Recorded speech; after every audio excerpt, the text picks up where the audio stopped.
three important factors. The first of which is talent, and how do you attract, develop and manage talent. And second would be very good use of infocomms technology.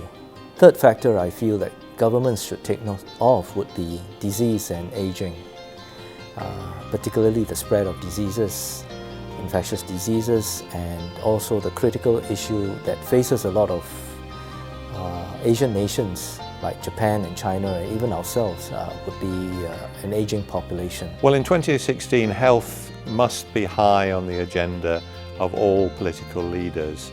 First of all, to ensure in the aftermath of Ebola and the serious outbreak that occurred, that the health systems are well prepared and resilient to resist any threats of that kind.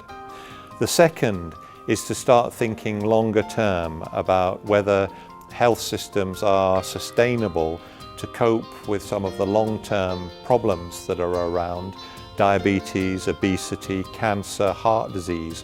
There's a huge explosion in these diseases, and unless we can get more serious about prevention and delaying the onset of these diseases, then health systems ultimately will become unaffordable. And then the third area is the whole question of what we sometimes call disruptive technologies. New technologies in health and medicine are emerging which will put much more information into the hands of patients. Well, we are actually living in a very sort of like capitalist economy nowadays, and I think Asia has adopted itself in this capitalist economy pretty well, today compared to 30 or 40 years ago.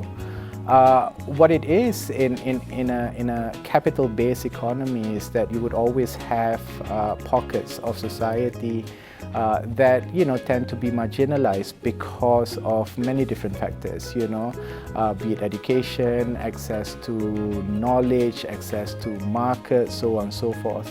Now, there's a lot that governments have been doing to try and get more people to sort of like be part of of the economy.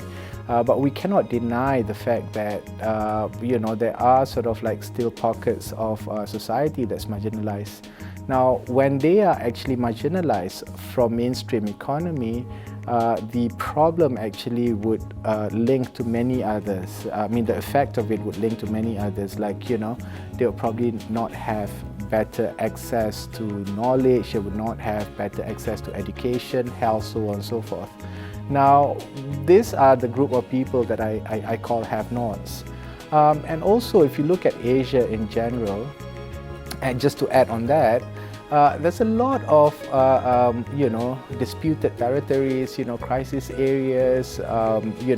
Within the Southeast Asian region, we have a huge number of unregistered population, people who actually does not have any nationality, simply because of the issues they have with the concept of boundaries and nation states that Southeast Asian countries have adopted since post-World War II.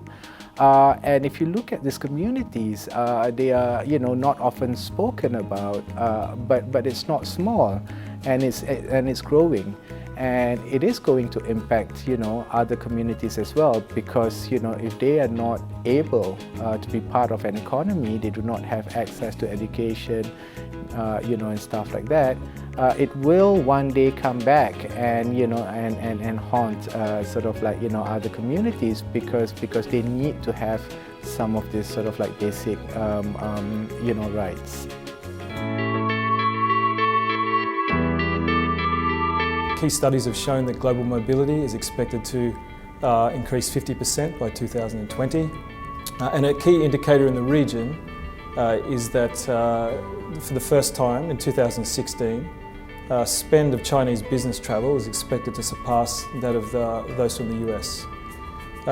This is obviously poses significant challenges for states, with globally mobile employees creating more demands on infrastructure, healthcare, security services. But primarily this is a real challenge for corporates, organisations supporting their employees. Globally mobile employees create much more complexity, cost, compliance issues, and also face more risk when working internationally, travelling on business and also as international assignees.